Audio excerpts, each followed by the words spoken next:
Vous savez, deux fois, nous nous posons certaines questions. On se pose trop de questions, on veut comprendre.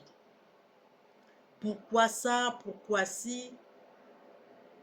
On n'a pas souvent de réponse. On n'a pas souvent de réponse parce que cette match d'élite ou cette compétition que nous sommes confrontés tous les jours de notre vie, des fois elle n'est pas visible, des fois elle n'est pas physique, je voulais dire. Des fois elle est spirituelle. Donc ça se passe dans le monde spirituel. Et physiquement, il n'y a que de manifestations que l'on peut constater. Vous voyez qu'une personne éprouve de la haine, démontre de la haine. La personne vous déteste sans raison. Sans raison. Vous essayez de comprendre comment ça se fait. Qu'est-ce que je fais? Pourquoi cette personne a-t-elle une telle attitude vis-à-vis de moi?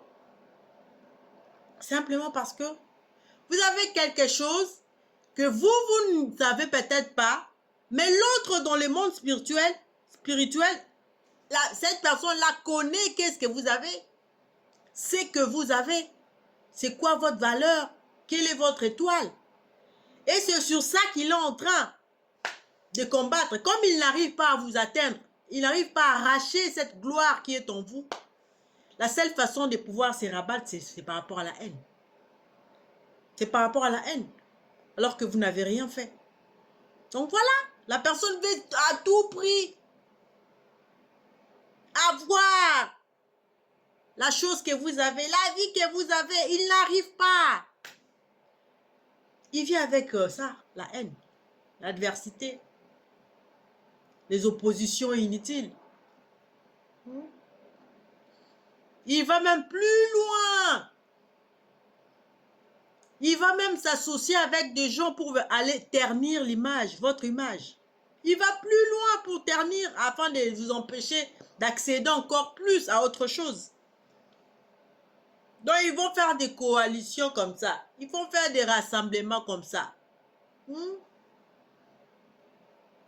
Mais sachez que même si vous êtes face à ce type de personnes, vous êtes toujours la meilleure. Vous êtes toujours la meilleure parce qu'une malédiction sans cause n'a pas d'effet. Et ces personnes-là, ils finiront toujours par être exposées. Il y aura toujours une erreur quelque part. Et ils seront exposés. Mais je vous demande tout simplement d'être prudent vis-à-vis de cette personne.